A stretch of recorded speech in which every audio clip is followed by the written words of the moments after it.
So good morning, everyone. Yes, and a happy and blessed Sunday to everyone who is present here today.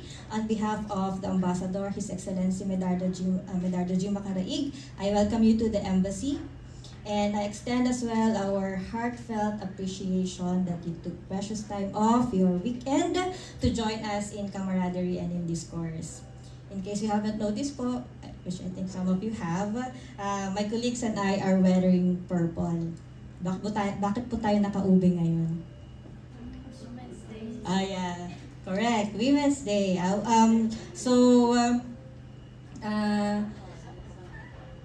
In the past centuries, the color purple has long been associated with luxury, wealth, and nobility. But in modern history, it has taken on a different and a more meaningful connotation, that of the fight for gender equality and women empowerment. So during the women's suffrage movement in Britain in the early 20th century, 3 colors were used to represent the cause: green, white, and of course purple, with the last one thought as a representation of the royal blood that flows in the veins of every suffragette. Yesterday, the world celebrated International Women's Day, and I take this opportunity to greet all the women here and the men who champion women's causes. Happy Women's Day, albeit belatedly. So annually on March 8, countries commemorate the social, economic, cultural, and political achievements of women, including the bravery of women workers in New York City, who on the same day in 1908 took to the streets to protest against child labor, to rally for humane working conditions, and to demand the right of women to vote. And in the Philippines, and for us Filipinos, we give honor to the activism of the Philippine suffragettes who were able to secure for Filipino women the right to vote and be voted upon. And it is at this juncture that I would like to give the floor to a very special person. She is not new to us. She was here in Singapore last year as a research fellow at the University of Singapore. An associate professor at the Department of Social Sciences, College of Arts and Sciences, University of the Philippines, Manila. Our guest speaker is a respected scholar and a passionate advocate for gender equality and civic engagement. Her expertise in history, social sciences, and women's studies has not only enriched economic discourse but has also fueled advocacy efforts that inspire action. Her work is a testament that understanding our past empowers us to build a better future. As we celebrate the 2025 Women's Month and prepare for the upcoming national and local elections in the Philippines, today's discussion couldn't be more timely. The power of women's voices and votes has shaped history, and it continues to do so today. In her talk, Kababaihan at Balota, or Women and the Vote, remembering the history of women's suffrage and mobilizing Filipino migrants, she will take us on a journey through the struggles and victories that paved the way for women's political participation. More importantly, she will shed light on the vital role of Filipino migrants in shaping democracy, ensuring that no voice is left unheard, no matter where they are in the world. So, as we engage in this critical conversation today, let's open our minds, take inspiration from history, and be reminded of the power we hold as voters and change makers. Gentlemen and ladies, it is both an honor and a privilege to introduce and welcome our distinguished speaker for today's forum. And please join me in welcoming Dr. Mary Dote D.L. Jose. Dr. Dote, please.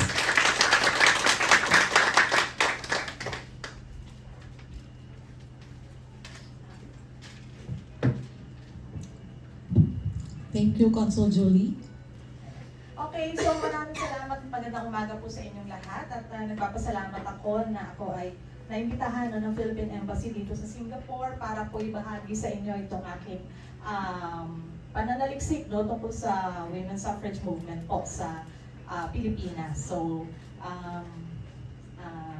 bahagi po ito ng aking advokasya for gender equality and women empowerment. At talagang nakakatuwa na puro babae tayo, isa lang talaga ang lalaki na umaten. Siya po ay si Dr. Renzo Ginto mula sa Duke NUS at Dati ko po siyang estudyante. Kaya hindi makahindi. Kaya maraming salamat sa pagdalo. Okay. So, kagaya po, maraming salamat Consul Julie sa iyong introduksyon. At yun nga, bilang paghahanda po no, sa nalalapit na eleksyon at bilang pagdiriwang na rin sa buwan ng kababaihan. No, kaya narito po ako para magbahagi sa inyo no, ng kasaysayan no, ng pakikibaka ng kababaihang Pilipino no, para sa karapatan sa pagboto. So lagi ko po sinasabi sa mga estudyante ko kasi nagtuturo po ako ng Philippine History no, sa UP Manila, and yung klase namin ni Dr. Renzo ay kababaihan sa kasaysayan ng Pilipinas. So meron po kami iba pang subject na ang focus lang ay yung papel ng kababaihan no, sa kasaysayan ng Pilipinas. Kasi kinikilala nga po namin na kapag tinalakay ang kasaysayan ng Pilipinas, kadalasan puro lalaki yung natatalakay o nabibigyan ng pansin. No? Ang nalalaman ng mga estudyante, ng mga bayani ay laging mga lalaki. Jose Rizal, Andres Bonifacio, Antonio Luna, pero bihira nakakakilala kina Gabriela Silang, no, Gregoria de Jesus. Actually, pag tinanong ko nga po sila, sino kilala yung babaeng bayani? Gabriela Silang, isa po sa mga sinasagot nila. And then, sino pa yung isa? Tandang Sora. Kasi iba, sasabihin nila, Melchora Aquino. Hindi nila alam na isa lang si Melchora Aquino at si Tandang Sora. So, napaka-limited po ng kanilang pagkakakilala, no, kaalaman ko sa mga babaeng bayani. So, kaya po kami nagdesisyon no, sa UP Manila na maglaan ng isang subject na patungkol lamang talaga sa kababaihan sa kasaysayan ng Pilipinas. So, ito po ay bahagi no, ng kababaihan sa kasaysayan ng Pilipinas, at lagi ko sinasabi sa mga estudyante ko na i-appreciate dapat nila, i-practice nila yung right to vote. Kasi kung malalaman lang nila no, ang struggles no, ng ating mga lola, yung mga tinatawag natin na suprahista, no, o yung mga kababaihan na nakipaglaban para sa karapatan sa pagboto, ay talagang ma-appreciate nila dahil pinaghirapan po ito no, ng ating mga lola, no, ng mga lolang suprahista, bago natin na nakamit no, ang karapatan sa pagboto ng kababaihan. No? So, hindi tulad ng sa kalalakihan no, na automatikong ibinigay. No? Enshrined doon sa 1935 Constitution no, na lahat ng kalalakihan, 21 years old and above, pwedeng bumoto. Pero yung kababaihan, kinailangan pa nilang ipaglaban ito para magkaroon lamang ng karapatan sa pagboto. So, tingnan po natin no, kung ano yung mga hamon na kinaharap nila, ano yung mga tagumpay na nakamit nila para lamang sa karapatan sa pagboto. So bilang balangkas po, so ganito po ang magiging daloy ng aking talakayan. So introduksyon. Pagkatapos magkakaroon po ng maikling pagtalakay sa kasaysayan ng women's suffrage no, sa Pilipinas. And then tatalakayin po ng pahapyaw ang mga hamon na kinaharap ng ating mga suprahista. Gayon din ang epekto ng women's suffrage movement no, sa ating kasaysayan sa pagkabuuan. At ngayon din sa bandang huli, tatalakayin ang mga hadlang o mga hamon sa partisipasyong politikal ng kababaihan at magbibigay po ng konklusyon no, sa bandang huli. Ayan, so bilang introduction po, ayan, so kinailangan pang ipaglaban ng kababaihan ang karapatan sa pagboto mula 1906 hanggang 1937. So iba-iba po yung petsa no, ng simula ng women's suffrage movement. For example, para sa isang suprahista na si Encarnacion Alzona, nag-start pa to 1898. No, doon sa provision doon sa Malolos Constitution na inihanda ni Apolinario Mabini, no, para doon sa Republikang Pilipino. Na nakalagay doon, may provision na ang kababaihan ay mabigyan ng karapatan sa pagboto. No, pero kung babalikan po natin ang kasaysayan, hindi na-aprobahan yung Malolos Constitution na yun. Kasi natalo siya ng mga miyembro ng Kongreso, Malolos Congress. So, yung isa pong view, nag-start ito 1921, no? Sa pagkakatatag po ng National Federation of Women's Clubs no, ng Pilipinas. Pero ako naniniwala ako, mas susubscribe ako doon sa taon na 1906 bilang simula no, ng kampanya dahil dito ay tinatag ang kauna-unahang kilusang pangkababaihan no, ni Pura Villanueva Calao, yung Asosasyon Feminista Ilongga. Okay, at ito yung unang organisasyong pangkababaihan na nag-take ng suffrage no, bilang agenda. Okay, women's suffrage. So medyo mahaba po, kung 1906 to 1937, Ilang taon yan? 3 decades. 3 decades. 31, di ba? 31 years, no? Nilang ipinaglaban ito. Actually, marami pa po kasi nangyari in between, no? Kaya medyo natagalan. For example, yung World War I, no? Ay nakapaloob dito sa panahon na ito. Okay, so mahabang laban, no? At alam naman natin na karamihan sa mga batas patungkol sa kababaihan, medyo matagal talaga ang inaabot na niyan, like yung reproductive health law na inabot ng 14 years, no? Bago ito na-aprobahan.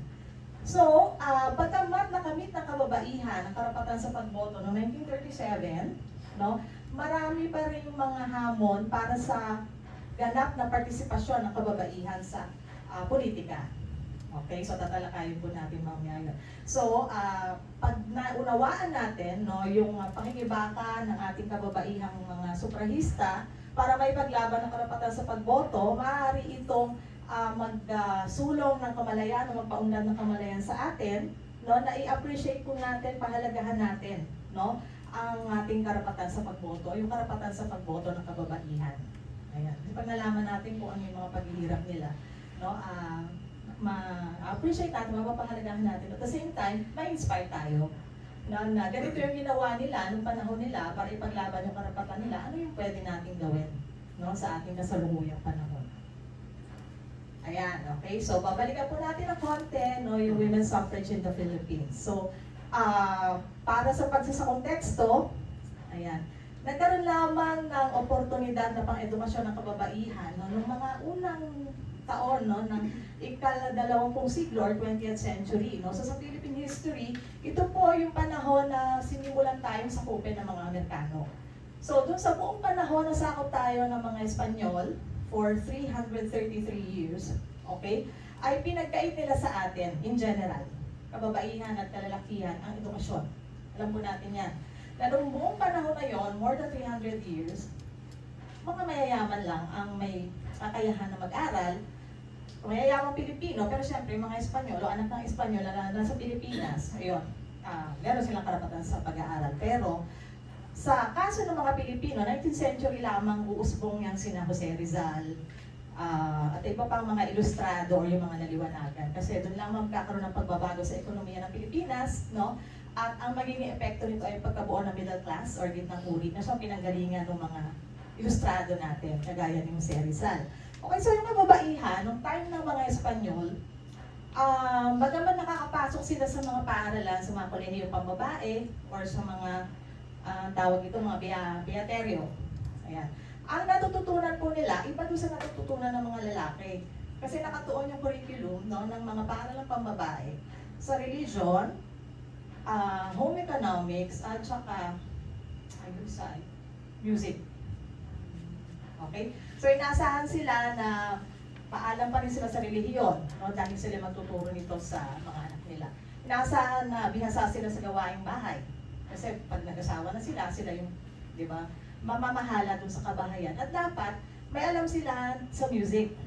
No? Either marunong sila kumanta or may alam sila na i-play ng musical instrument. Kasi lalo na yung mga mayayamang pamilya, pag may mga bisita po sila, yung mga anak na babae yung nag-entertain.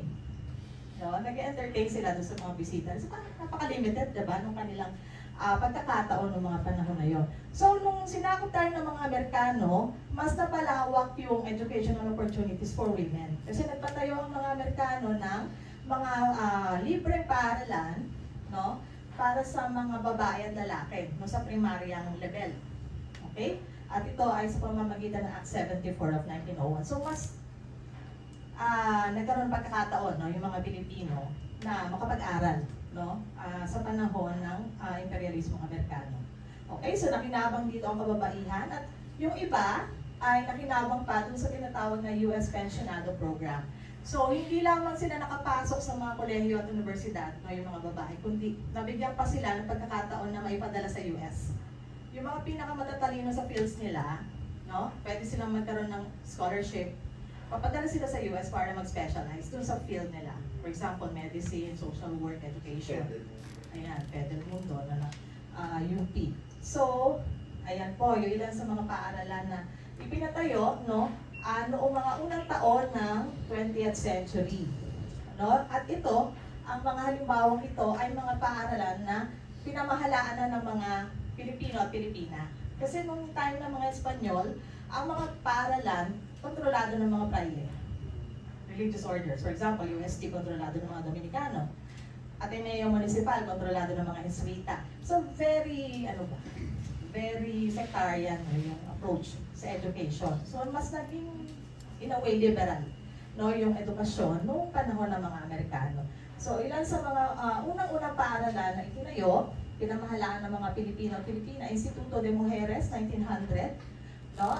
Pinamahalaan ito ni Rosa Sevilla Albero, isa rin sa mga pangunahing sufragista, naging Rosa Sevilla Memorial School. Okay, Centro Escolar de Señoritas, 1906, so familiar kayo yan, I'm sure. Yan ngayon, ano? Naging Centro Escolar University, so para lang pambabae rin po ito nagsimula, at ang specialization niya noong una ay nursing. Pero ngayon, known siya sa dentistry. Okay, tinayo ni Librada Avelino. Okay? At ang Philippine Women's College, 1919, no, pinamahalaan ni Jose Abad Santos at ng mga Tirona at Benitez. Okay, na naging Philippine Women's University. Okay, so ilan lang po yan, no, sa mga paaralan na binuksan at pinamahalaan ng mga Pilipino at Pilipina. At maraming kababaihan na nakinabang mula dito sa mga paaralan na ito. And then, ilang example po ng mga pensionada natin. So, ito yung mga pinakamatatalino sa kanilang larangan, pinadala sa US para mag-specialize. So, for example, si Honoria Acosta, no, na itinuturing natin na kauna-unahang babaeng doktor sa Pilipinas. At siya ay nag-graduate lang naman sa Women's Medical College of Pennsylvania noong 1909. So, ito ay nakilala ngayon bilang Drexel University College of Medicine. Ayan, si Honoria Acosta. And then, yung isa po si Encarnacion Zona, nagtapos ng 2 MA in History. 2 yung MA niya. Isa sa UP noong 1918. At yung isang MA niya, ay nakuha lang naman niya sa Radcliffe College, Harvard University. No? 1920. Okay? So, 2 years ang pagitan. At yung PhD niya mula sa Columbia University, 1923. PhD. So, siya po yung kauna-unahang babaeng PhD sa Pilipinas. Lodi po iyan. Ayan. Idol ko, idol. Sorry. Jose Pallanes Escoda, I'm sure kilala mo. No? Dahil siya yung, sige nga, ano po ang naisip natin pag Jose Pallanes Escoda? Yung Girl Scouts of the Philippines. Yung Rosel, meron siya. Girl Scouts of the Philippines. So, yung tinanggal na, 1,000. Ay, 1,000. Tinanggal na siya sa 1,000. Kasi tinanggal yung mga tao po sa pera. Hayop. Nilagyan na naman, pinalitan ng mga hayop. So, wala na siya sa pera. Anyway, siya po ay nagkamit ng MA in Sociology mula din sa Columbia University noong 1925. So kaya po siya naging founder ng Girl Scouts of the Philippines kasi nagkaroon siya ng intensive training sa Girl Scouts sa US. Pagbalik niya rito, ayun, so siya na po yung nagtatouch ng GSP. Pero isa rin po siya sa mga pangunahing suprahista. No? Mga suprahista po yung mga yan, mga nakipaglaban sa karapatan sa pagboto ng kababaihan. So aside from being a suffragist, founder ng Girl Scouts of the Philippines, first social worker, no, sa Pilipinas, si Jose Pallanes Escoda ay naging pangulo din ng National Federation of Women's Clubs noong 1940. No, kaya nga napaka-unfortunate din dahil in 1940 tapos bigla 1941. So bigla di pa ang pandaigdig. Siya yung head ng grupo, ng samahan. At ito na rin po ay naging dahilan ng pagkasawi niya. Kasi tinuloy pa rin niya yung pagkilos niya, pagtulong niya sa mga guerrilla Pilipino at mga sundalong Amerikano. Yung headquarters po ng National Federation of Women's Clubs sa Manila, ginawa niyang message center, kunyari cafeteria, para makaiwas sa mga Hapon. Pero yung pala, doon na dinadala yung mga kamag-anak ng mga prisoners of war.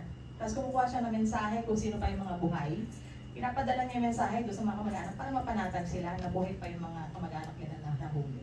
Nahuli siya. So, ayun, kinulong siya sa Fort Santiago at hindi na nakita muli ang kanya bakal mula noon. So, nakakalungkot po kasi anong namatay siya, ilang buwan lang dumating na yung mga Amerikano eh. Bumalik na noong 1945. So, hindi na niya inabutan yung liberation of Manila na tinatawag. So, ayan po. So, bukod sa founder ng GSP, no, napaka-laki din ang naiambag ni Jose Balianes Escoda dun sa pagtulong, no, sa mga Pilipino during World War II. Isa po siya sa mga, ay tuturing talaga natin na babaeng bayan. So, yan po mga pension. Mga halimbawa lang po ng pensionada, meron pa pong iba. So, itinatag ang kauna-unahang samahang pangkababaihan 1905. Ayan, 1905. So, medyo matagal na po. So, ito po yung Asociación Feminista Filipina, no? At yung marker na ito ay matatagpuan dun sa headquarters po ng NFWC, National Federation of Women's Club sa Manila. Sa may kanto ng San Marcelino at saka J. Escoda Street. So, yung Asociación Feminista Filipina, wala po yung women's suffrage doon sa agenda. Kung mapapansin nyo, prison reforms, campaign against vices, religious and moral campaign, educational reforms, labor reforms, establishment of recreational facilities. So, more on social welfare, no? Activities for women. Okay, gusto nilang i-uplift yung buhay ng kababaihan during that time sa pamamagitan ng mga reformang nabanggit. Okay, so kinatag po ito ni Pura Villanueva, ni Concepcion Felix. Ayan, palagay po sa marker yan. Ang unang samahang feminista or pangkababaihan, no, na nag-take ng women's suffrage sa agenda nito ay ang itinatag ni Pura Villanueva Calao, ang Asociación Feminista Ilongga. Okay? So, kung meron po ba rin kung taga-Iloilo? Ayan, nakita niyo na po ba yung rebulto ni Pura Villanueva Calao? Parang may bago siya. Hindi naman ganun kabago, pero may rebulto po siya na itinayo. Hindi pa, no? Hindi pa nakakauwi. No? Pag-uwi sa maganda na nito, bisitahin. Okay? So, ayan. So, bakit kaya ganyan yung kanyang asta? Yun. At siya ang maituturing natin na first Filipina beauty queen. Okay? Siya po ang nanalo ng titulong Queen of the Manila Carnival noong 1908. At yung title na yon ang magiging Miss Philippines noong 1926. Okay? So siya po yung kauna-unahan na beauty titleist natin. By the way, si Dr. Jean Navera po, no? A Filipino from NUS ay mailulunsad soon na libro tungkol sa beauty pageant. So siya po ay talagang maalak tungkol dito. No? At isa rin sa mga paborito niya itong si Pura Villanueva Calao. So bukod po sa pagiging beauty titleist, no, isa rin po siya sa mga pangunahin nating suprahista. Isang journalist din po, editor po siya ng El Tiempo.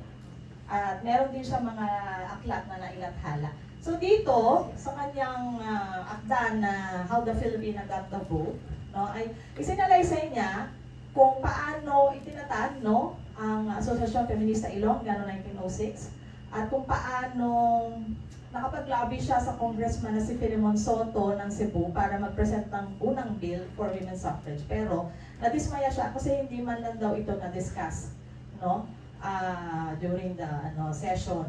Okay, pero para sa kanya nagsimula na yung kampanya para sa pagboto ng kababaihan.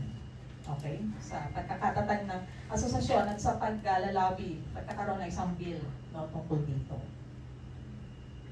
Okay. Tapos, meron din pong mahalagang pangyayari noong 1912 na kung saan may mga suprahista tayo mula sa ibang bansa, no, mula sa US and mula sa Holland na bumisita sa Pilipinas para makipag-ugnayan doon sa mga suprahista natin sa Pilipinas para tulungan sila. Okay? Although noong time na yon, hindi pa nakakamit ng US yung women's suffrage nila. 1920 pa yun eh. 1920 pa makakamit ng US yung karapatan sa pagboto ng kababaihan. Pero nakapag-ugnayan sila doon sa mga suprahista natin. No, na sabi nga nila, isulong, no, yung karapatan sa pagboto. So ang naging resulta po nito, no, ng pagbisita ni Carrie Chapman Catt at ni Aleta Jacobs sa Pilipinas, ay ang pagkakatatag ng Society for the Advancement of Women na naging Women's Club of Manila and then Manila Women's Club. Okay? Wala pa daw yung women's suffrage dun sa agenda. Parang hinihikayat pa nila yung mga babae, no? Yung mga suprahista, yung later on magiging suprahista na i-push nyo na, no, yung women's suffrage bilang agenda. Pero sabi nila, more on social muna, social welfare activities muna tayo. Ayan. And then, kagaya po na nabanggit ko kanina, maraming mga nangyari pa. No? in between doon sa 1906 hanggang 1937. So for example, yung pagsiklab ng unang digmaang pandaigdig, World War I, no? Na kung saan pansamantalang itinigil muna ng kababaihan yung laban. Kasi bilang kortesiya sa US, kasi hindi tayo sangkot doon, pero ang US sangkot. So parang ipinagpaliban muna nila yung kampanya para sa women's suffrage at tinulungan pa nila ang US sa ibang mga gawain na kaugnay ng unang digmaang pandaigdig. So sa mga panahon to, mas nagtuon ng pansin ng kababaihan doon sa public health. Public health. So yung pagpapababa ng maternal infant mortality rate, yun yung inasikaso nila sa pamamagitan ng mga proyekto like Gota de Leche, at yung Gota de Leche, nangangalap sila ng mga gatas ng ina para maibigay doon sa mga sanggol na nangangailangan, para mapababa po yung antas ng pagkamatay ng mga sanggol na bagong panganak. So, isang halimbawa lang po ito ng kanilang mga aktibidades. Okay? Naging aktibo rin sila sa food production campaign at Liberty Bond Drive. Okay? Para tulungan ang US sa kanilang pakikisangkot sa unang digmaang pandaigdig. So, sa panahon na ito, mas sabi nga ng isang author, feminist historian na si Nina Roses, yung public health in the Philippines, ay gendered. Kasi mga kababaihan talaga ang nagtuon ng pansin para dito. Hindi sila mga doktor. Ang mga doktor ng time na yun, karamihan lalaki. Okay? Pero sila, ginawa nila ang lahat para makatulong doon sa pagtataguyod ng kalusugang pampubliko ng Pilipinas. Okay? So, ayan. So, pagdating na 1921, ayan, tapos na yung World War I, itinatag ang yung Women's Club of Manila, ay tinipon niya yung women's organization sa bansa at ito na yung naging National Federation of Women's Clubs. Na hanggang ngayon yung nag-exist po. Okay? So, yung NFWC, tinake na niya yung issue ng women's suffrage bilang pangunahing agenda niya. Okay? So, nagsama-sama yung mga kilusampang kababaihan, at sila ay bumuo ng isang koalisyon na tinawag ng National Federation of Women's Clubs. So parang similar siya doon sa, kung familiar kayo sa Gabriela, na umbrella organization ng mga militanteng samahang pangkababaihan sa Pilipinas. Ang pagkakaiba lang, mas galing sa elite, itong National Federation of Women's Clubs, samantalang mas pangmasa yung Gabriela. Ayan, okay? So, nagkaroon din po ng iba pang mga samahang pangkababaihan like 1922, yung Liga Nacional de Damas, at 1928, ang Women's Citizen League na naging Philippine Association of University Women, or PAW, na binubuo din ng mga pangunahing supremista natin. Okay? So, yung PAW, initially, nag-start siya bilang samahan ng mga nagtapos sa UP na kababaihan. Pero later on, in-expand niya yung membership para tanggapin kahit na hindi graduate ng UP. Ayan, naglathala po sila ng mga artikulo sa vernacular, tulad ng liwayway at taliba. So, pwede natin sabihin na nag-reach out sila doon sa masa, kahit na mga galing sa mayayamang pamilya itong mga sufrahista, at meron silang mga women's magazines na nasa English. Nag-take sila ng effort para makaabot sa masa yung kanilang mga ipinaglalaban. Like yun nga, translate nila, sinali nila sa Filipino yung ilang mga artikulo, yung public addresses nila, inilathala nila sa liwayway at saka sa taliba. Kasi alam nila na kailangan maabot nila yung masa kababaihan, para magtagumpay yung kanila ipinaglalaban. Ayan. So marami po tayong mga nailathala na public addresses, speeches, editorials, na nalathala sa mga magazine pangkababaihan. Okay? So tingnan natin yung ilan sa mga mag-argumento na ng mga sufragista para ipaglaban yung karapatan sa pagboto. Parang paano nila pinatunayan, paano nila finrame yung Filipino womanhood para kumbinsihin yung mga mambabatas na, oy, dapat bigyan nyo ng karapatan sa pagboto kababaihan. So, kailangan nilang patunayan kung bakit. Okay? So, dito sa speech ni Encarnacion Alzona, so part ng speech niya, sinasabi niya, o ang ina-emphasize niya, ayan, political disqualification should not rest on sex. Okay? Sinasabi niya, dapat ma-enfranchise ang Filipino women dahil nga sila yung kalahati ng populasyon. Ayan. At nasa enlightened age na daw tayo, na wala nang dahilan para hindi ibigay sa kababaihan itong karapatan sa pagboto. No? Nakatangian lamang ng isang backward society. Ayan, okay? So yan ang kanyang, ilan sa kanyang mga argumento para sa pagbibigay sa karapatan sa kababaihan. Si Pilar Hidalgo Lim naman ay isa rin sa mga naging pangulo ng National Federation of Women's Clubs. Sinabi niya dito na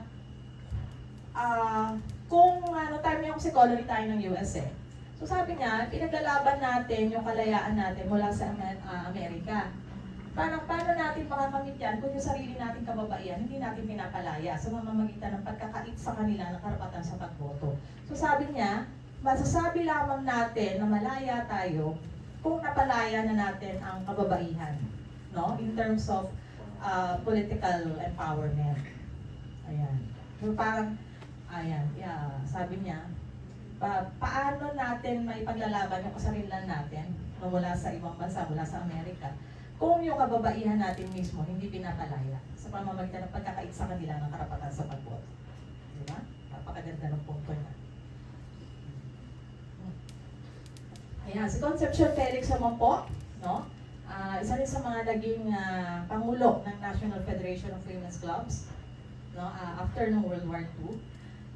Sinabi niya, ang in-emphasize naman niya dito ay yung democracy, no? Yung demokrasya.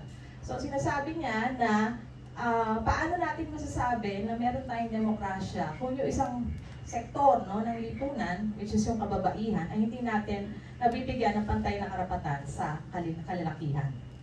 Okay, the people is not composed only of men but also of women. And how can we be truly democratic when only the men represent the people?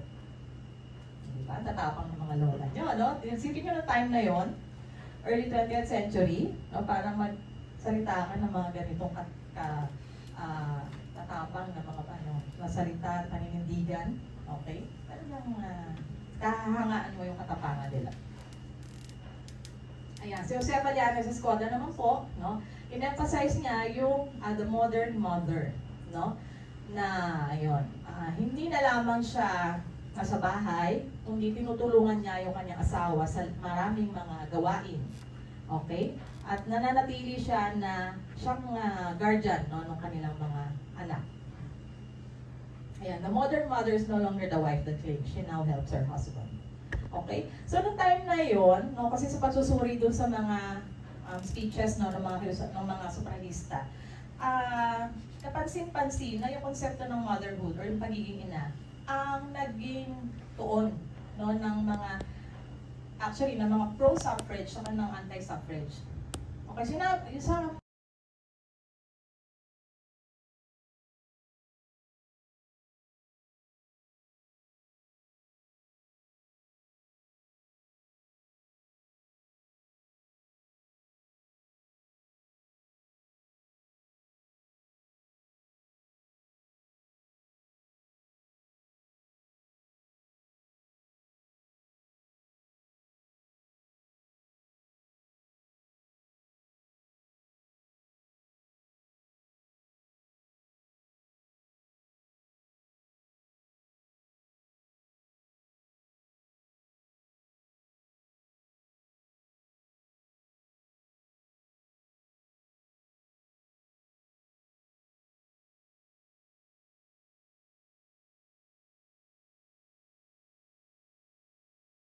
mapapalaki namin ang aming mga anak, no, na politically aware, may political awareness, may social awareness. No, kung kami mismo, napapractice namin yung right to vote. So pareho lang, no, parehong yung goal at pareho nilang ginamit yung motherhood, no, para i-lobby yung kanilang mga ipinaglalaban. Ito, si Dr. Maria Paz Mendoza Guazo naman, no, na siyang kauna-unahang babaeng doktor na graduate sa Pilipinas, sa UP, syempre. Okay? Sinabi niya, medyo may pagka-elitista, pero mayaman kasi ito eh. Tapos yung sabi, na-realize niya, ayun, ang tsuper ko, ang aking yung kusinero, yung mga kasambahay ko na lalaki na pinapasweldo ko, no, nakakaboto. Pagbotohan, umaalis sila, ako naiiwan sa bahay. So sabi niya, doon niya na-realize talaga yung pangangailangan, no, para maibigay sa kababaihan ng karapatan sa pagboto. So bakit ako, parang ako na nagpapasweldo sa kanila dahil babae ako, hindi ako pwede bumoto. Pero sila, dahil lalaki sila, kahit sinusweldohan ko sila, nakakaboto sila. So parang, asan yung hustisya? Parang gano'n, nasan ang hustisya doon? Okay? So isa siya, dahil doon sa realisasyon na yon, no? Siguro isang araw, di ba, nung botohan, eleksyon, naiwan sa bahay, no, si Paz. So, teka lang, parang may mali. Ganyan. Okay? So, sabi niya, dapat lahat, kalalakihan, kababaihan, dapat pantay-pantay magkaroon ng karapatang politikal. Dapat lahat ay pwedeng bumoto at maihalal sa pwesto. Ayan. Ayan. So, yan yung mga pro, no? Mga pro-suffrage. So, ano yung mga kinaharap nila na mga hamon? Ayan, okay? So, ilan lamang to sa mga hamon na kinaharap ng ating mga suprahista. Okay? So, yung mga hamon na ito o yung mga argumento, counter-argument, no, laban sa women's suffrage, ay nagmula doon sa mga mababatas na lalaki na hindi naniniwala na dapat bigyan ng karapatan sa pagboto ang kababaihan. So, noong time na yon, expected naman no, na hindi pa sila ganun ka open-minded, no, doon sa pagbibigay ng political rights, no, sa kababaihan. So merong isa na mambabatas nagsabi na pag binigyan natin ng karapatan sa pagboto ang kababaihan, bababa ang mataas na katayuan ng kababaihan sa lipunan. Okay, paano? Kasi ganito daw. Explain. Ganito daw sa lipunang Pilipino, ito yung kababaihan, ito yung kalalakihan. Dahil mas mataas daw ang tingin sa kababaihan, mas mataas yung katayuan ng kababaihan. Ngayon, pag binigyan sila ng karapatan sa pagboto, magiging kapantay. So, pinababa pa daw ng kababaihan, yung mataas silang posisyon sa lipunan. So, gusto ba nila yon? Na bumaba pa sila? Para lang maging kapantay ng kalalakihan. What? Okay, so yon, isa yun sa mga, di ba, absurd. Okay. Ayan. Tapos yung isa, sisirain daw nito ang struktura ng pamilya bilang cornerstone of society. Kasi kapag ka daw nabigyan ng karapatan sa pagboto ang kababaihan, mapapabayaan niya yung mga gawaing bahay niya. Araw-araw, election thing. Araw-araw aalis, yung boboto. Eh, ngayon na online na lang, di ba? Dito sa Singapore, online na nga lang ngayon. Pero syempre dati hindi ba? Pero ayun, kasi mapapabayaan ng babae ang pag-aalaga sa mga anak, ang kanyang asawa, kapag ka nabigyan siya ng political rights. So, sisirain daw nito yung pamilya. Kapag ka nabigyan siya ng karapatan sa pagboto. Imagine, ganitong uri ng counter-argument yung kinaharap ng mga suprahista. Siguro sila parang, ha? Ano daw? Okay. Ayan. So, ayan. Tsaka anti-nationalist daw, no? Yung pagbibigay ng karapatan sa pagboto sa babae. No, isa yun sa mga argumento. Tapos, it will lead to the liberalization of the divorce law. So, yun yung kinakatakutan nila, ma-liberalize o mapadali yung pagkakamit ng diborsyo, no, during the American period. Kasi that time meron na diborsyo, pero napakahirap. Parang yung annulment kayo, may annulment tayo, pero, di ba, ang hirap magpa-annul. Unang, kailangan mo ng malaking pera, at marami pang ibang mga issue. So, sila dati, naniniwala sila, pag binigyan ng political rights ang kababaihan, mas maliliberalize ito yung divorce law. Na wala naman talagang katibayan. Ayun. Tapos yung mga kalidad o yung mga quality daw ng kababaihan na hinahangaan ng kalalakihan ay mawawala. Like yung pagiging mahinhin, ganyan. Pagiging mayumi. Kasi pag may political rights na daw sila, parang maging proactive na sila, paano na lang yung paghanga sa kanila? Parang mababasag yung yung stereotype, no, ng kalalakihan sa kababaihan bilang isang mahinhin, mayumi, walang kibo, ganyan. Maria Clara, parang gano'n. Ayun, mababasag daw yun. So, gusto daw ba ng mga kababaihan nyo na hindi na kayo i-admire ng men? Hello? Problema nyo na yan. Sino mag-adjust, di ba? Sino mag-adjust? Okay? And yung isang argument, sabi, pag binigyan daw ng political rights ang women, bababa ang populasyon. Ha? Bakit? Kasi daw, merong paniniwala na mas na-empower ang kababaihan, mas pipiliin nila na hindi magkaanak. Mas nagiging educated daw ang babae. Mas pipiliin nila na hindi magkaanak. Okay? Na mariin naman pinabolaanan ng ating mga suprahista. So yun yung nakatakot nila dati, population decline. Ngayon, hindi naman natin kinakatakot yun sa Pilipinas po, ano? Okay? Wala mo tayong problema dito, no?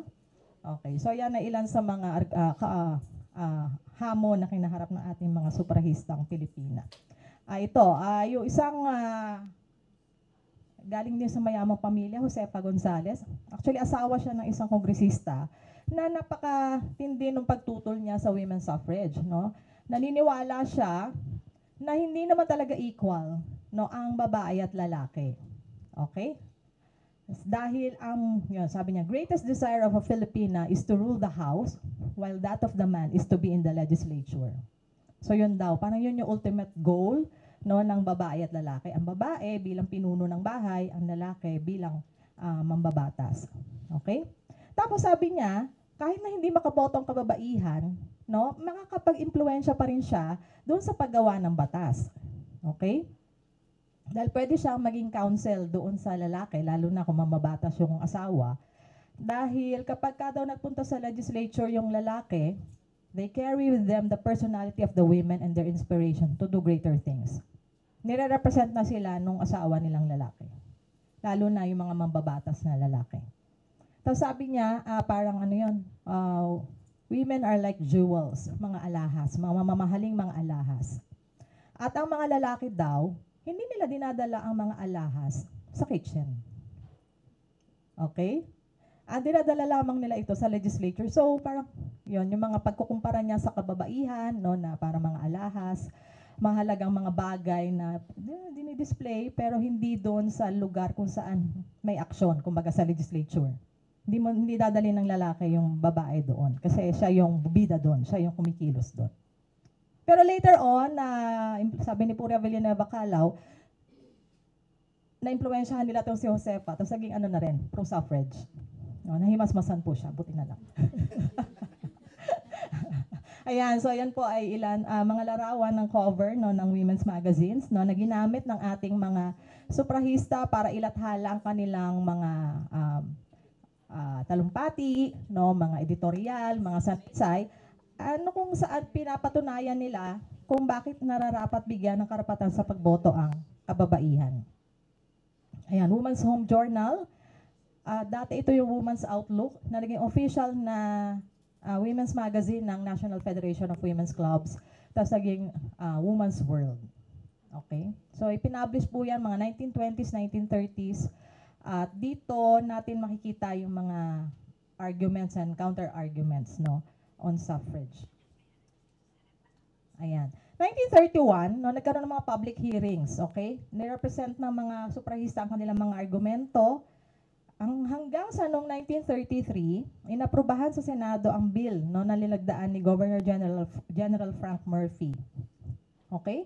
Pero pagdating na 1934, isa na namang hamon. Kasi 1934, inuwi ang Tidings McDuffie Law, no, ni Quezon mula sa US. And then, kinailangan pang ipagtanggol ng kababaihan yung Women's Suffrage Bill doon sa mga miyembro ng Constitutional Assembly. Yung Constitutional Assembly, sila yung naatasan na mag-draft noong 1935 Constitution. Hindi nila naisip na automatikong isama doon sa 1935 Constitution yung Women's Suffrage Bill. Sabi nila, patunayan muna ng mga kababaihan na gusto talaga nilang bumoto. Kailangan papatunayan. Okay? So, ito ngayon yung naging nila, mag-compromise. Okay? Nagkaroon tayo ng plebiscite bill noong 1936. So, alam natin, 1935 elections, nanalo si Quezon bilang Pangulo. At sinayin niya yung plebiscite bill na kung saan nakalagay dito sa bill na ito na magkakaroon ng karapatan sa pagboto ang kababaihan kung sa isang plebisito na gaganapin noong 1937 ay 300,000 na babae ang boboto ng yes. Na gusto nila ng karapatan sa pagboto. Okay? 300,000. Sabi ng mga kritiko, yun daw yung pineg na figures kasi alam ng mga anti-suffragist na mambabatas na hindi maaabot. Hindi maaabot yung number, 300,000. Okay? So parang, sige, kunyari pagbibigyan natin. Pero siguraduhin natin na hindi naman mangyayari. So parang gano'n. Okay, so sinayin yung bill, nagtakda ng mga araw ng registration at saka ng eleksyon. Ayun, April 10 and 17, no, yung dalawang Saturdays before ng April 30. April 30 yung plebiscite day. April 10 and 7 yung registration days. Okay? Ayan. So, ito yung mga naging issue during the registration. Ito ay nalathala doon sa kanilang mga pahayagan nung time na yon. Okay? At kung babasahin mo, napaka-discouraging nung mga balita. Yung pag-frame nung balita tungkol doon sa registration, parang napakababa ng registration turnout, ganyan. Parang dinidiscourage talaga yung kababaihan, no, na hindi, wag na kayong magpa-register, wag na kayong bumoto. Okay? So, yon. Low number of women who registered. So, kumbaga, sensationalized dun sa mga pahayagan. Ang baba naman, konti-konti na mga babae nag-register. Dalawang Sabado naman. So, yung first day, April 10, 1937. Okay? Tapos may mga issue no, na tinake against the pro-suffragists. No? Like yun nga, active campaign against women's suffrage. Tapos, ayun. Ito yung mga dahilan no, na ibinibigay kung bakit mababa yung bilang ng mga babae na nagparehistro. Okay? So, yung aktibong kampanya laban sa women's suffrage. No, isa yon. Isa na rin dito ay ang pagkakaroon ng male inspectors. Kasi puro male inspectors yun nandun sa mga presinto. Doon sa mga kung saan ka pwede mag-register. So, medyo marami daw yung na-intimidate na, mga lalaki naman yun nandyan. Wala man lang mga babae. So, may mga babae, no, hindi na lang ako magpaparegister. Ganun yung nangyari. And then, meron din issue na ang aga-aga daw sinarado yung mga presinto. So, yung mga gusto pa magpa-register, hindi nakapagpa-register. Okay? Ayun. Tapos sa pangalawang araw, April 17, no, ito naman yung mga issue. Hindi daw binuksan ng maaga yung mga polling stations at maaga naman ding sinara. Okay? Tapos kulang daw sa balota. No, kulang sa balota na pinrint. Ayun. Tapos noon pa man, meron ng disinformation campaign. O, di ba? Napakarami natin ngayon ng ganitong kampanya, no? May mga nagsasabi na yung mga pro-suffrage, no, ay gumawa ng paraan para illegal na makakuha ng birth and marriage certificates kasi kailangan siya, requirement siya para do sa registration. So yung iba daw, parang illegal yung mga pinresent nila na birth and marriage certificates, no? Tapos meron ding issue na nag-conspire yung mga suffragists, no, sa mga inspektor. Kasi meron daw mga inspektor na sila yung pumupunta ng bahay para makapag-register yung mga babae. Na hindi naman napatunayan na may katotohanan. Pero in-issue sa kanila yon na, nakipagsabatan kayo sa mga inspektor para makapag-register kayo. Okay? Tapos meron ding issue na merong mga underage women, no, na pinag-register. Okay? Na after nito, mayroong committee na binuo para imbestigahan ito. Wala namang katotohanan, no, itong mga issue na to. Tapos, meron na rin election-related violence. May saksakan na naganap, tagaan actually. Sa Umingan, no, sa Pangasinan, meron daw may insidente na yung isang babae, pupunta siya ng presinto para magpa-register. Pinipigilan siya ng asawa niya lalaki kasi ayaw nung asawa niya lalaki na magpa-register siya kasi anti-suffrage yung lalaki. Yung, yung tawag doon? Yung male inspector nung kanilang lugar, parang nakipag-usap doon sa asawang lalaki para payagan yung asawa niyang babae. Nagkaroon ng nagkainitan. No, nagtagaan. Ayun. Okay, so may mga dinala pa sa ospital. Hindi naman yata namatay pero naging violente, no, yung kanilang pag-uusap. So ayun, dahil lang pinipigilan ng lalaki yung asawa niyang babae na magpa-register. Okay? Ayan po yung sample ng balot na ginamit nila during the plebiscite. Okay? Actually, nakasulat siya sa English and then meron siyang translation sa Espanyol. Okay? So, yun yung balota na ginamit nila. And then, 300,000 yung hinihintay na bilang. Okay?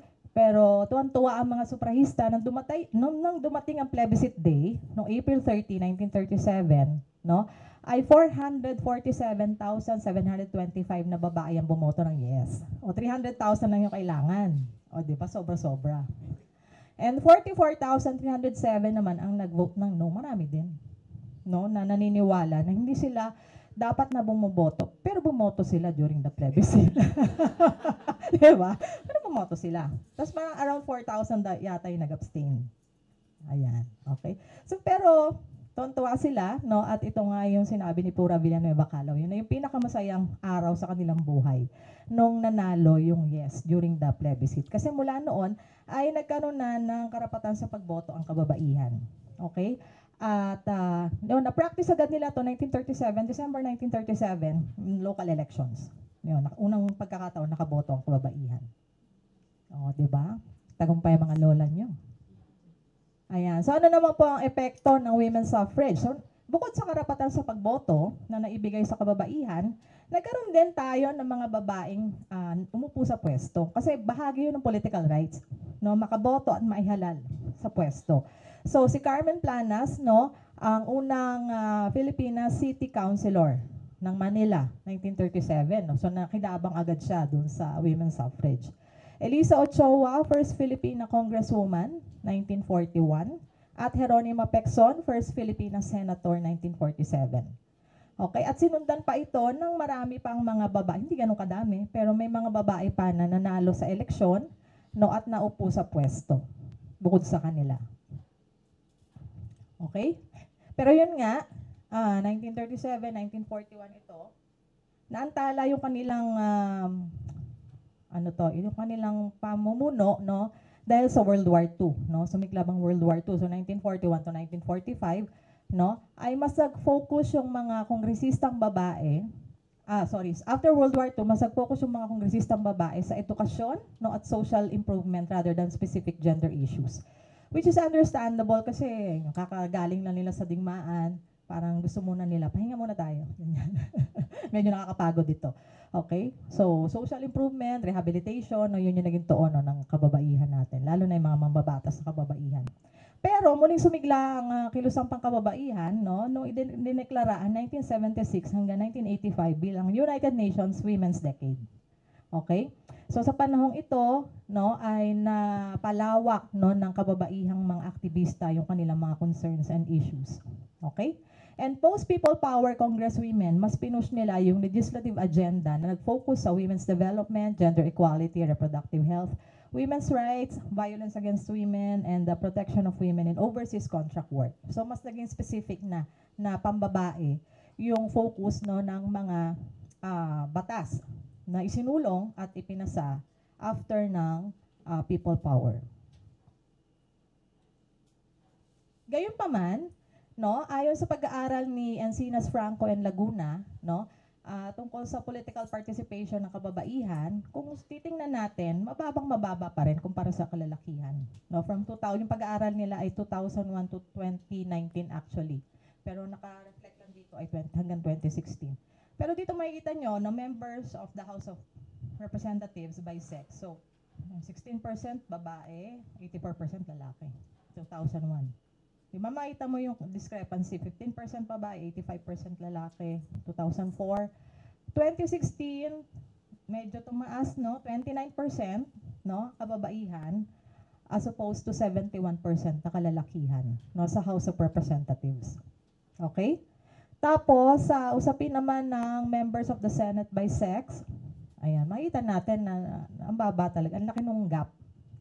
2001, 8% babae, 92% lalaki. No? 2019, ayan, tumaas ang konti, 29% babae, 71% lalaki.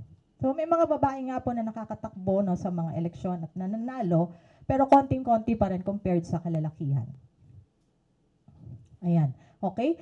So, bukod dito, no, may tuturing naman natin na tagumpay, no, para sa ating mga kababaihan, no, yung pagpapatupad, pag-aproba sa mga batas na nagtataguyod ng women's empowerment, no, and gender equality. At ito ay ilan lamang sa mga batas na ito, no.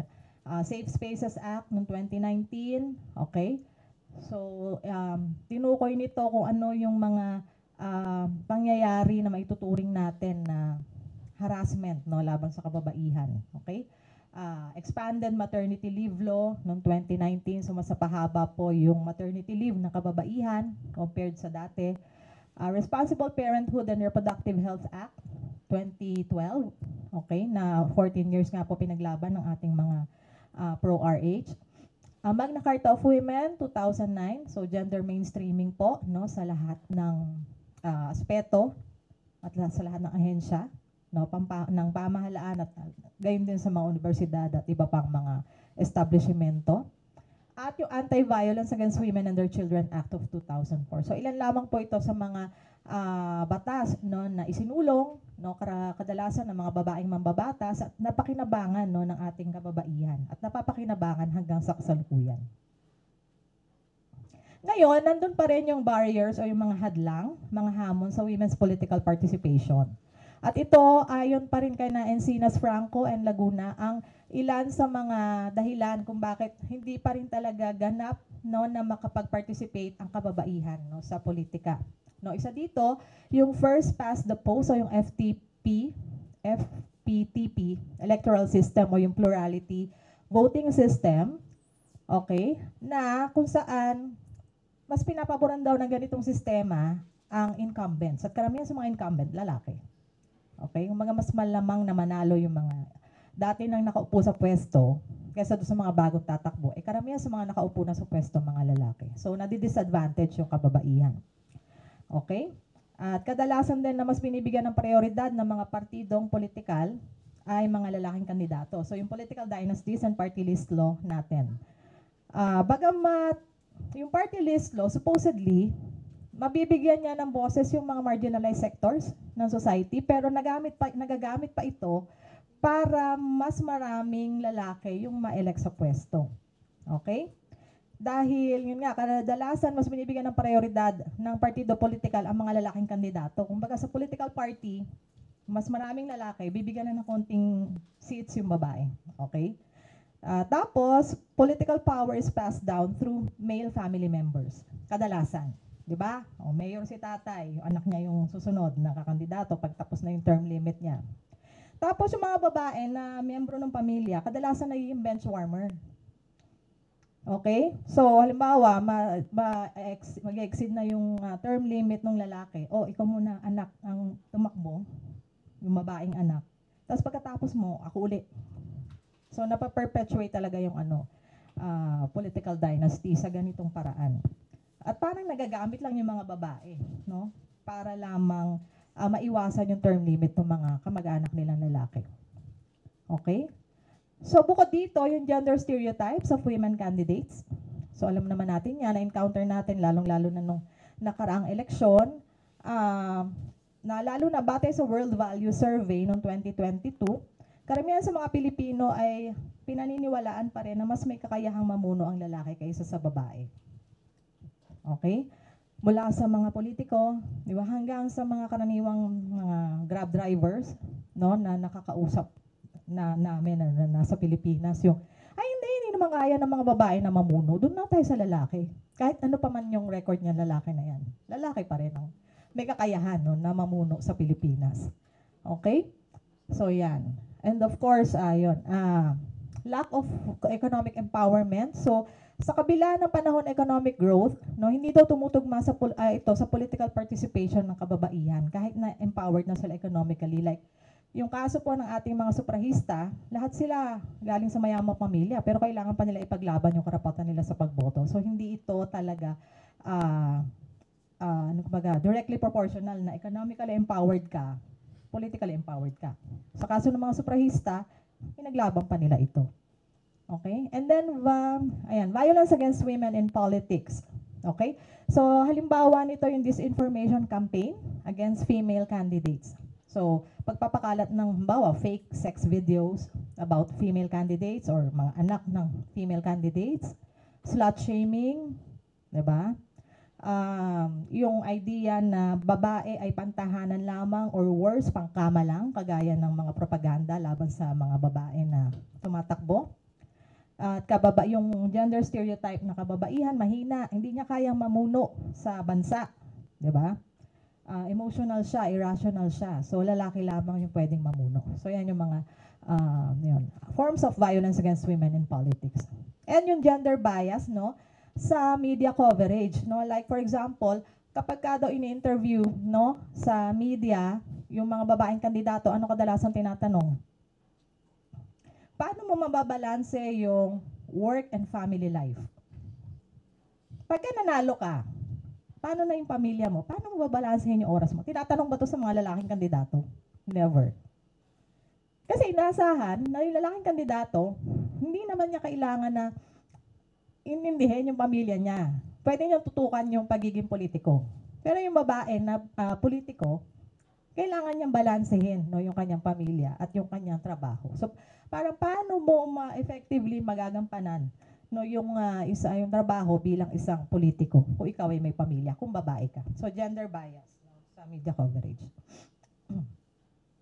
Ayan, so, meron tayong mga oportunidad, no, para sa mga Filipino migrants natin, no. Batay dito sa lahat ng mga natalakay natin, no, mga pakikibahan ng kababaihan para sa political rights, mga hamon na kinaharap, mga tagumpay, at yung mga nanatiling hamon pa rin kahit na nagkaroon na ng karapatang politikal ang kababaihan. Okay?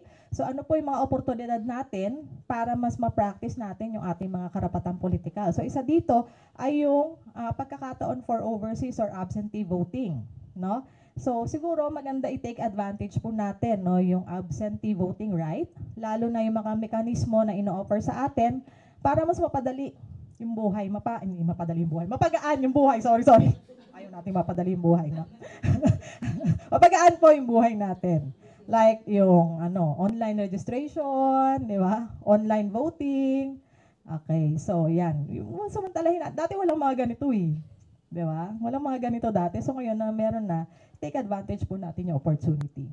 Advocacy and community mobilization. Samantalahin yung, alam ko marami kayong strong ties, no, sa inyong community. Marami tayong makilala ng mga kapwa Pilipino dito sa Singapore, for example. Okay? Gamitin po natin yung networking opportunities na to para magbuo ng advocacy groups. Alam ko yung iba sa inyo meron na kinabibilangan, no, na advocacy groups, no, or NGOs po na magpoprotekta ng karapatan, no, ng mga manggagawang migrante. Isang halimbawa po siguro ay yung Kaugnay na under ng HOME. Meron po ba rito miyembro nito, yung Humanitarian Organization for Migration Economics, no? It's a local NGO. And I think na nakwento sa akin ni Dr. Jean Navera, yung successful na event nila last 2023, yung Trashon show. Trashon show, yung mga po natin, domestic helpers natin na nandito, minobilize sila. Tapos nagkaroon ng parang isang contest na pagandahan sila ng recycled gown na made of recyclable materials, yung mga sachet ng mga kape, mga takip ng mineral water. Ayun, parang saya-saya nila doon kasi bukod sa na push yung idea, yung advocacy na pangalagaan natin yung ating kapaligiran, parang way din po siya para mai-lobby or maipakita ng mga domestic helper na, kasi nga Trashon show, trash plus fashion, na yung hindi sila dapat ituring na trash. Na, mga domestic helper, nakakatulong sila dun sa mga pamilya na pinagtatrabahuhan nila. At the same time, naipakita nila dito sa pamamagitan ng activity na to, yung creativity nila, na hindi nakatali do sa mga gawaing bahay yung kanilang talento o skills, no? Yung iba sa kanila, gaganda talaga ng mga ginawa na gown. Talagang nakita yung creativity nitong mga babae na ito. Okay? So, isang magandang po ito, halimbawa na aktibidad na pwede nating lahukan or i-organize. Okay? Gayon din, participation in local politics. Although, sa ibang bansa siguro ito applicable, no, na yung migrants, may opportunity for public office, na tumakbo sa public office. Kung wala naman po, samantalahin, no, kung may provision for migrant representation or lobbying, no, kung meron tayong mga gustong isulong, no, ng mga patakaran. Ayan, international advocacy. Pwede tayong maging aktibo sa international organizations like UN Women or Amnesty International para magsilbing platform to raise awareness about issues like gender-based violence, trafficking, labor exploitation, etc. Para po sa mga nasa academe naman, magandang venue yung international conferences para maipahayag yung advocacy, for example, for the right of migrant women. Okay? social media and digital platforms, digital activism. So, maaaring mag-organize sa mga kampanya to raise awareness, no, tungkol sa karapatan ng kababaihang manggagawa o migranteng Pilipina na sa pamamagitan ng social media, pwede po makarating ito sa mga mambabatas at human rights organizations. So, ayan, lalong-lalo na babad sa social media, no, yung mga migrant workers natin. And bilateral agreements on advocacy for women's rights. Okay, pagsuporta sa mga agreement o kasunduan sa pagitan ng dalawang bansa para matiyak na maprotektahan ang karapatan ng migrant workers po natin. So, bilang konklusyon, ayan. So, mahalaga po yung kamalayang pangkasaysayan, no? Para maitaguyod natin ang ating political agency and civic responsibility. Okay? Hindi natin babalikan ng kasaysayan, baka hindi natin ma-appreciate kung paano pinaglaban ng ating mga lola, no, ang karapatan sa pagboto, for example. Okay? At ang pag-unawa, no, sa kasaysayan ng women's suffrage ay maaaring magdulot ng pagpapahalaga sa mahalagang ambag ng kababaihan sa women empowerment and nation building. Okay? So, ang nation building, hindi lang po ito gawain ng lalaki, kundi ng kababaihan din. So, yung current voter turnout rates, no, among Filipino migrants, no, ay maaaring humantong sa mas makabuluhan, makahulugan democratic representation. Okay? At yung call to action po natin para sa Filipino migrants natin, no, na i-practice yung kanilang voting rights, no, bilang pagpapatuloy ng pakikibaka for gender equality through political participation na sinimulan na ng ating mga lola. Ayan. So, ito po yung ilan sa mga references natin. Maraming salamat po. Ayan.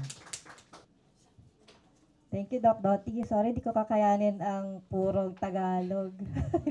Ako po ay Ilocano from the Cordillera. So, I would like to seek your indulgence na English po ang aking gamiting medium, no? So, thank you, Doc Dottie, again for that very insightful talk, for taking us through the inflection points in our nation's history, those watershed moments, no, that conferred to us, Filipinos, women especially, rights that we now enjoy and most of the time take for granted. So, thank you for that, and for everyone who stayed with us and for sharing your hearts and your minds to the talk. And at this point, i-open na po natin ang ating floor para po sa ating questions. Medyo malapit na po tayong refreshments, no? But we would like to take 1 or 2 questions from the audience. If you have points to share or questions that you would like to raise. Yes po. Please state your name po para po sa reference ng ating mga kasama po dito.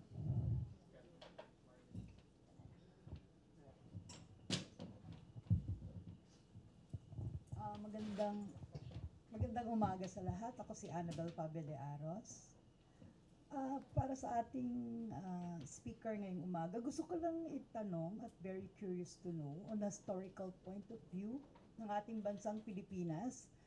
Palagay mo sa anong antas naging tunay na kapaki-pakinabang at makabuluhan ang nakamit na suffrage or the right to vote ng ating mga kababaihan tungo sa pagkamit ng isang bansang makabuluhan at kapaki-pakinabang din para sa mga Pilipino at Pilipina.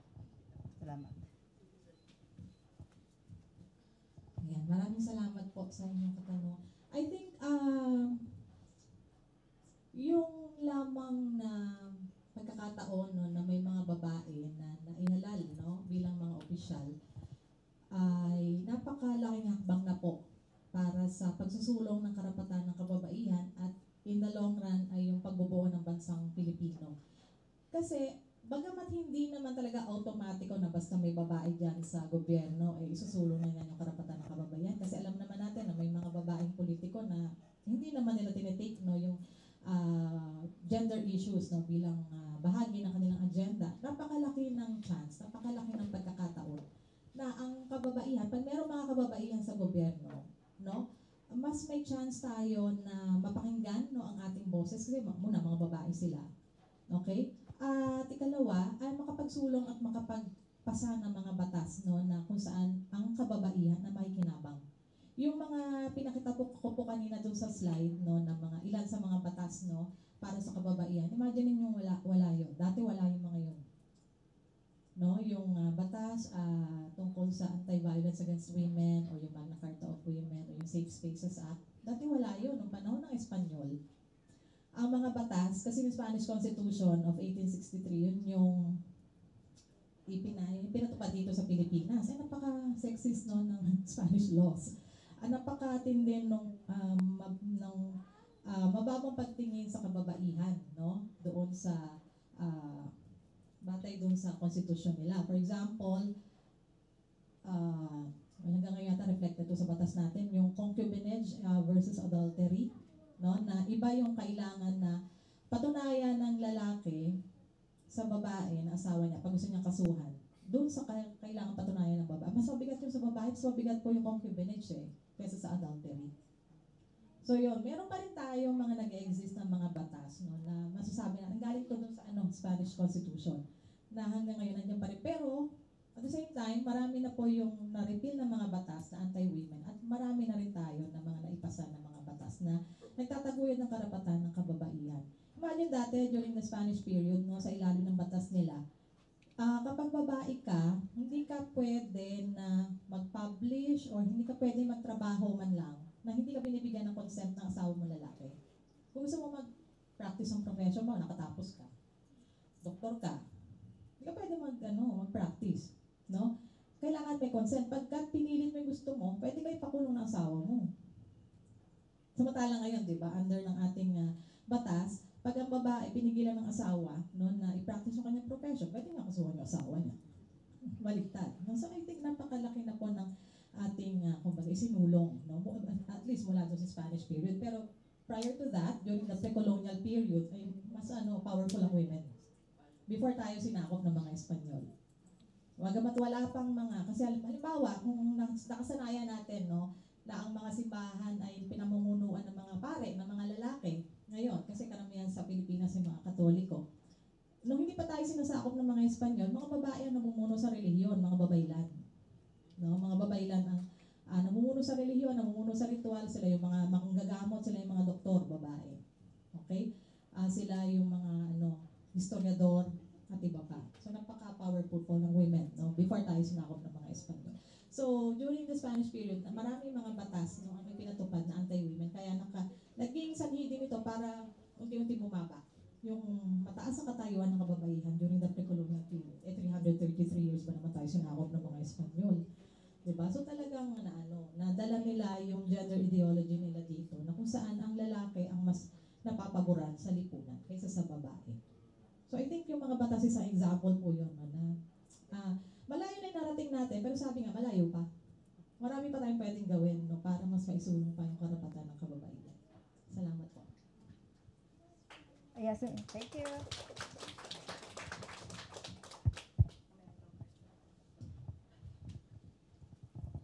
Dr. Jose, my name is Tina Di Chico. Salamat po sa discussion natin this morning. There was a time na when you were talking, I was naiiyak. Kasi, as you said, we've come a long way. Yung karapatan natin today na bumoto ay naging resulta ng pawis at dugo ng mga women that came before us. So what I wanted to say is, sana po tayo gamitin natin yung right na binigay sa atin. At tulad nga po ng mga action plans na sinabi nyo, those are the ways that we can exercise what our ancestors have died and sacrificed for us.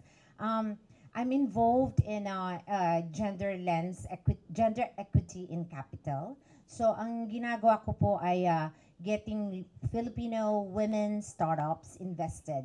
Dahil also in capital, hindi po pantay ang nakukuha natin. I'm sure nakikita nyo sa inyong araw-araw na pamumuhay, ang mga babaeng businesses ay hindi nakakakuha ng enough capital katulad ng men-led businesses. So my advocacy po is getting women invested. Pero ang advocacy na ito ay dumidepende sa gobyerno, sa mataas, sa isang malaking scheme. So kaya po ang pagboto ang paggamit ng karapatan natin na bumoto para sa mga mahuhusay na tao sa gobyerno ay napakahalaga. At napakahalaga rin po na tayo ay maging involved sa gobyerno or formulation of policy. Not exactly sa pagiging nasa gobyerno, kung hindi katulad po ng sinabi nyo na involvement in discussions and etc. So, ang tanong ko po sa inyo, nakikita niyo po ba na ang pagsuporta sa kababaihan sa pagboto, unang-una, sa political office, pangalawa, at sa negosyo ay umaasenso po o nag-stagnate lang tayo dahil maayos na tayo sa Pilipinas, hindi po ba? Kasi tayo sa Pilipinas, we're the number 16 yata globally in gender equality. Tapos sa number 1 or number 2 tayo sa Southeast Asia. Tayo po ba ay gumagawa ng enough para mapataas o happy na po tayo sa ating situation sa mundo? Sa inyo pong obserbasyon, Doctor. Sa tingin ko naman, no, marami ng mga samahang pangkababaihan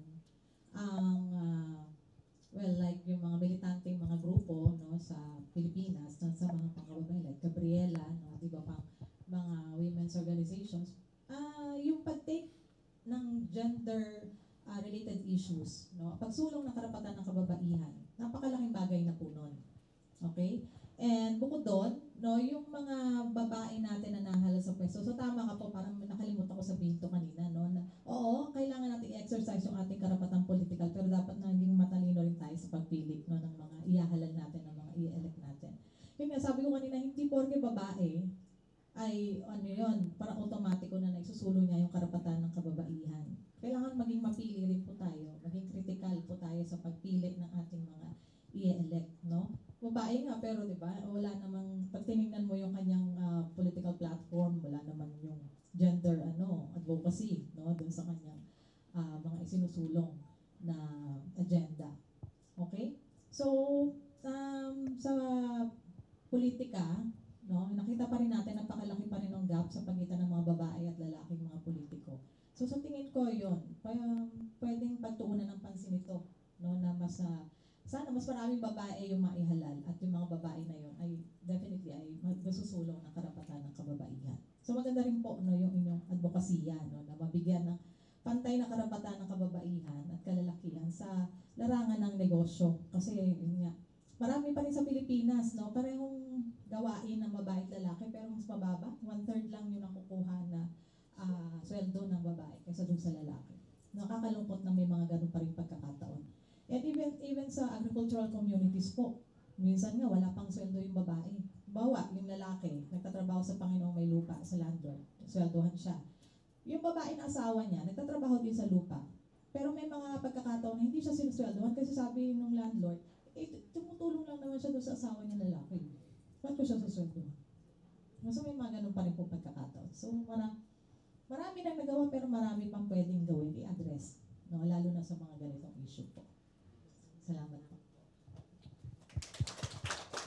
I can have one more kung meron pa tayong isang natanong o gusto mag-raise ng point.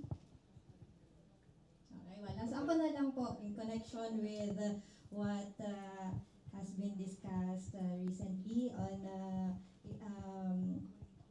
involving ourselves, increasing our participation politically through our right to vote. So, ang sabi nga kanina ni Doc Dottie, meron tayong overseas voting. And that has been made available to us for more than 10 years through several acts. And recently po, meron po tayong update that for overseas voters, the mode of voting for majority of host countries ay online voting. Okay, so we have several engagements now with the Filipino community giving some information, basic information on this. And si VC Gail andito, fresh from her from her training sa Tokyo on overseas voting. So we will know what they have talked about in Tokyo, and then we will be sharing those important points to the Filipino community.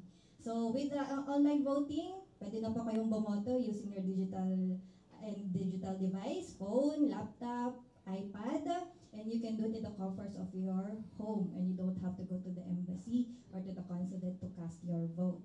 So with this development, we hope that the voter turnout will significantly increase, and we will minimize voter disenfranchisement.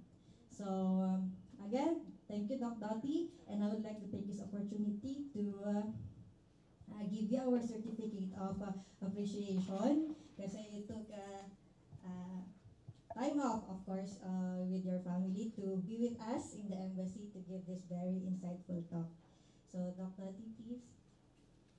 And I'd like to read the citation. This certificate is conferred to Dr. Mary Dorothy D. L. Jose for her invaluable contribution as a resource person in the forum entitled Women and the Vote, remembering the history of women's suffrage and mobilizing Filipino migrants during the Philippine Embassy in Singapore celebration of the National Women's Month. Given this 9th day of March 2025 at the Philippine Embassy in Singapore, signed, yours truly, Ms. Julian A. Banyahan, Second Secretary and Consul, and His Excellency Medardo G. Macaraig, Ambassador.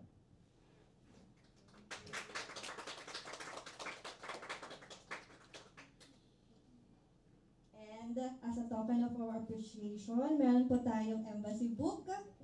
This is the book which was published by the embassy, and we wrote about the Filipinos in Singapore. Majority are women who made a mark in Singapore through their entrepreneurial spirit. So, marami po tayong mga subjects dito. Si Ms. Tina, one of them. May mga writers din po tayo dito, si Ms. Joanna. So, I would like to give this to you as a token of our appreciation.